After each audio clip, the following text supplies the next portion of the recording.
Welcome! And in this video I will show you all concepts and basics about 5x6 chess. This new version is super cool and I will take you through one of my games. And I will start with a pawn in the center, c3. Always start with a pawn in the center. I like it also in 5x6 chess because I have control over the center, but at the same time it blocks my knight from developing and also my bishop. So that's something I have to work with. But at the same time, my queen has already some escaping squares throughout the white squares. My opponent reacts also with a pawn in the center and I will go with d3. Attacking the pawn in the center immediately. And this is called the ChessXplainer Opening, where I immediately challenge the center pawn of my opponent. I think 5x6 chess is such a great way to learn and improve your chess, as the concepts are so much clearer and they also return in the game so more often because it's just a smaller board. So I would definitely recommend you to play this variation as well and get better at your chess. Here, the move d4, attacking my center right away. And you know what I do? I will just play another pawn to the center. Look at this. 3 connect in the center of the board. How beautiful is it? I would easily resign already in this position just because of aesthetics reasons. And I also pose my opponent quite some questions because I attack his center pawn now twice. And here, for example, he could have taken this pawn, but then I will simply take back and I get a great square here, attacking the queen. Maybe he could take, but I will take back, and this pawn also prevents his king from entering the position. And with less pieces on the board, yeah, you know, all your pieces need to be active to be in a good position. You also could have taken like this, but I think there's a lot of activity after this pawn takes, and then maybe I can push here at some point. Or taking here, but then I think the same, you know, will simply take back and this pawn will go here at some point. Instead, my opponent went bishop to d7, a fine move, but giving me the opportunity to break open the position. By the way, what do you think? What is better, smaller or bigger? I prefer smaller, as you can see. By the way, I'm very curious to hear your thoughts on 5x6 chess in the comments, so let me know, do you prefer smaller or bigger? I developed my bishop to b2. There it goes. Bring my bishop into the game, and I already threatened to take this pawn over here. My opponent could have gone for b6, which looks very interesting as you threaten this pawn now twice. But I simply could have taken here. But this will be an interesting option. But after this, I'm back and here, threatening my rook and my queen. It might have been a good option for my opponent. Another option is to take back, but I think that this doesn't work for him because takes, and then, you know, you can see this extra attack on the queen, but the thing is that if you take here, then I will take back the bishop with a check, right? And now the black queen doesn't have time to pick up my bishop and I'm simply a piece up. That's already one illustration of the many tactics that arise in 5x6 chess. Instead, my opponent decides to take this pawn and I simply take back. And maybe I will already start pushing this pawn.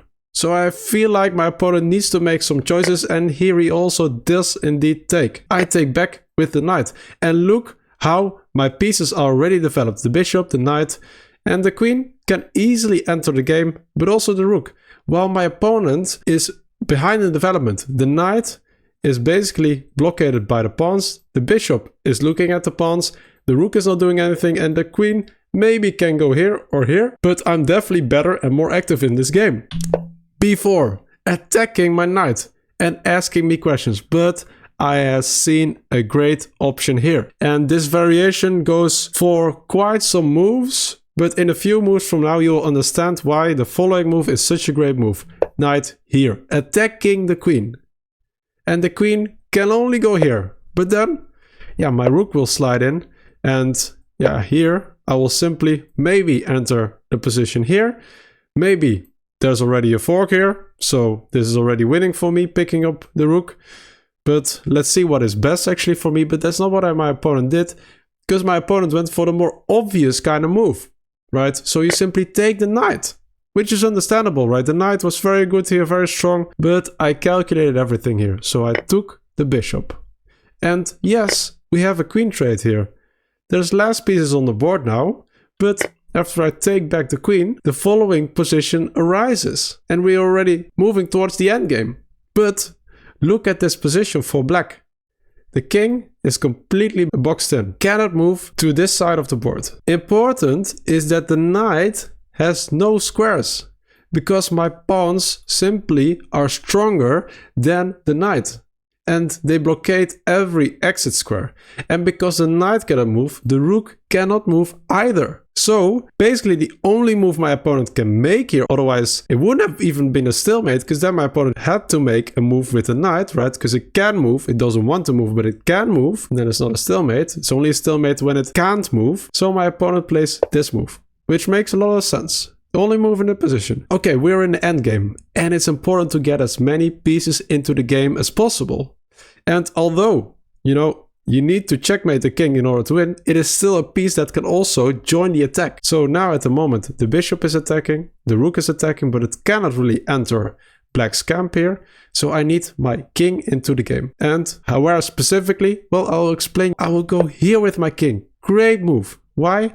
Well, what I want to achieve is that if this file opens up over here, currently the rook cannot really enter my file here. Well, it can enter here, but that's where I want to chase it away. And I will replace this bishop with my king, so I can actually free up my bishop to attack the knight. That's my plan. And at the same time, the king cannot really move here, because then if I go here with a check, well, if the king goes here, this pawn hangs, and yeah, if this pawn falls, then black cannot really stop it. So the king has to stay at the side of the board in the corner, and my opponent basically has to take the pawn. I take back, and now look at this. The rook can actually go here, but I will kick it away. So it has to go back at some point. Basically, it can only stick at these squares. Maybe also go here, but that's it.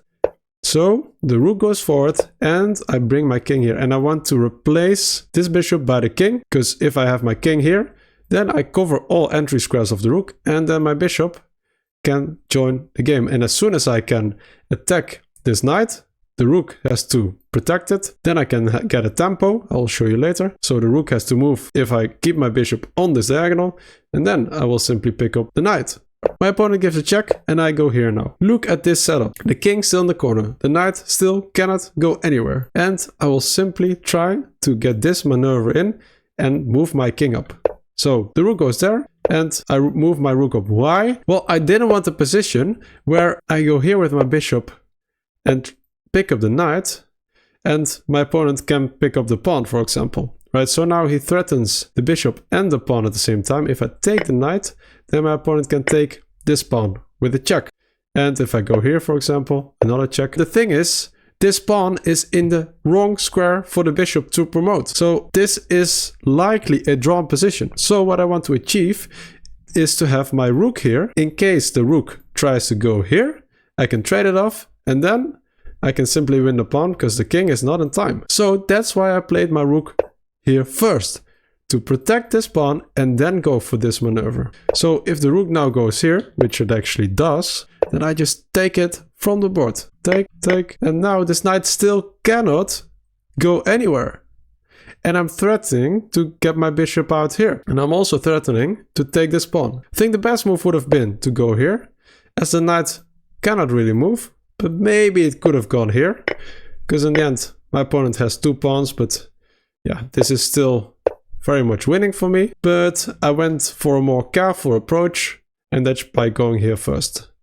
My opponent goes here because he needs to defend the knight. And he goes here, and I can now simply pick up this pawn. And the thing is that in this position, still the knight cannot go anywhere. Yeah, what to do? Well, you simply take it. But now the question arises, where do you go with the king? And this is a very important endgame principle. And because the board is smaller is better. What do you think? Bigger is better or smaller is better? Let me know in the comments. But it means that the king has less squares to go to.